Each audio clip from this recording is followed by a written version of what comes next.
we begin a discussion on an issue making headlines. Is a new Cold War on the horizon? As the United States and China continue to clash over trade, geopolitics, and most recently the autonomy of Hong Kong, the stakes are getting higher and higher in their bilateral feud. US and Chinese officials have both been sharpening rhetoric, with Beijing warning Washington to avoid sparking a new Cold War. If the fight escalates, it's clear that it could prove devastating for both sides politically and economically. To see just how this conflict may play out, we have joining us today Arirang Newman, Director of the Mortara Center for International Studies and a Professor of Government at Georgetown University, and Dr. John A. Quelch, Dean of the University of Miami Herbert Business School. My first question to you, Dr. Newman.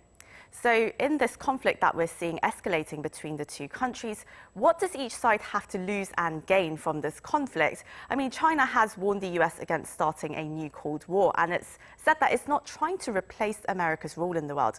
Do you believe that? Well, I think first we should be very careful with the words Cold War. It implies that there are two adversaries pitted against each other, and that they have very little interaction with each other economically or socially. And I think if we really go to a new Cold War, it would have far-reaching and devastating economic consequences for both parties involved. So I think that the terminology, it really gets people down a path that could have very far-reaching negative repercussions. That said, it is naive to think that US and China always have the same economic or political interests. And so it is increasingly important to recognize that there are vulnerabilities and threats in that relationship. And so the goal should be to manage those threats and vulnerabilities rather than to isolate one from each other or to engage in a full-scale confrontation. Well, for now, it looks like both countries are rather throwing threats around. And Dr. Quelch, the two countries, their already patchy trade relations have worsened in recent weeks, and many are saying that the Phase 1 deal reached by the US and China earlier this year was precarious enough to begin with, and there's quite a little chance of it being renegotiated at this point. Would you agree with that? Do you think that this trade deal is really as good as dead?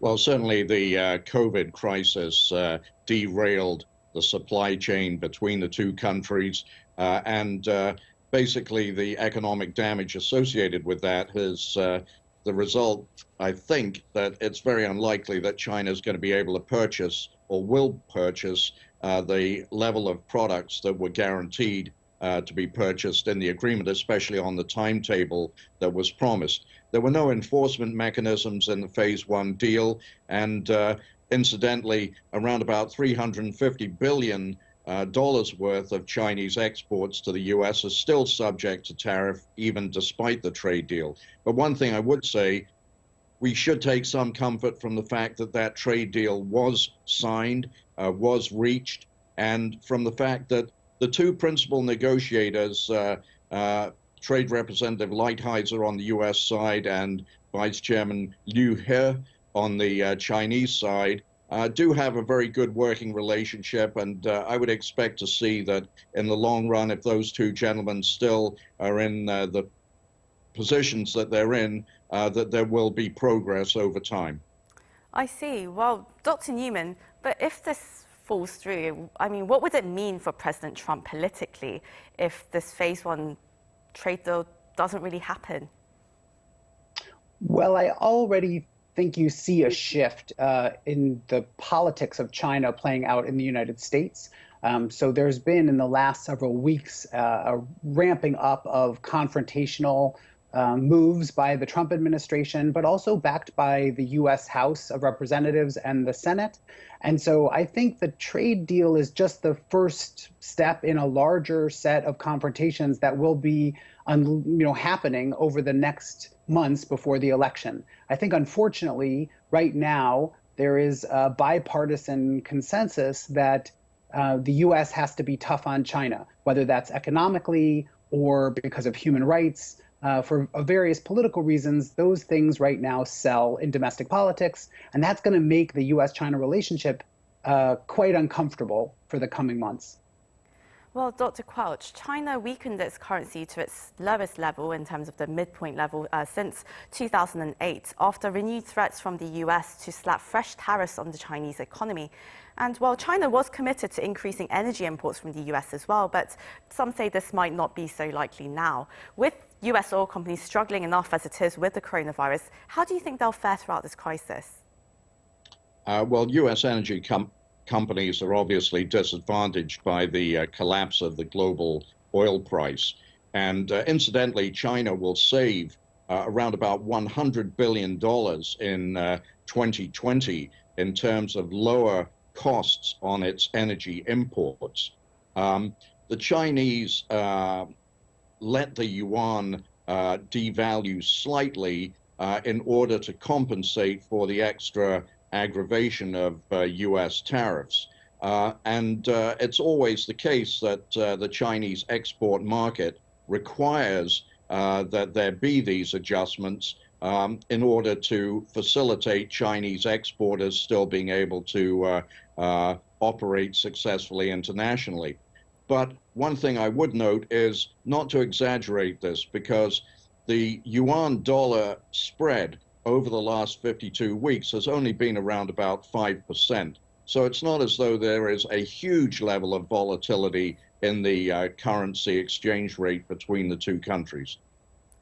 And Dr. Quelch, with the feud expected by most people to rumble on, how do you think it's going to affect countries caught in the middle like South Korea?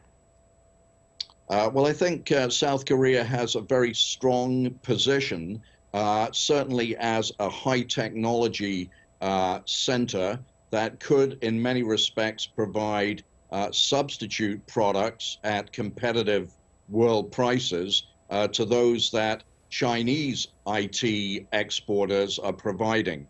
You know, the United States is obviously on a little bit of a campaign to undermine Huawei, which is essentially the Samsung of China. It's really the national flagship company of China. And Samsung has an opportunity here to potentially move into space that Huawei was hoping to occupy. So I would see this as not necessarily a negative, but potentially an opportunity for Korean high tech. I see. Well, Dr. Newman, now moving on to Hong Kong, President Trump said that his administration is working on measures against China, which will become known to the public later this week. What kind of measures are you expecting? Well, I think you're seeing kind of a set of pressures being placed on China more generally. You already saw the Trump administration putting pressure to divest federal savings and thrift pensions from Chinese companies. There were more aggressive moves against Huawei in the last week or two. And I imagine that you will see similar economic pressures being put on Hong Kong, whether that's more restriction on the ease of capital or also the trade relationship. I think more generally, the pressure that will be placed on Hong Kong will be quite, powerful against the Chinese government, because Hong Kong really is a key economic platform for the Chinese government to move between the world economy and the more closed Chinese economy. And so as the Hong Kong situation heats up, I expect to see quite a lot of economic fallout, not just in the bilateral relationship, but also for the Chinese as well.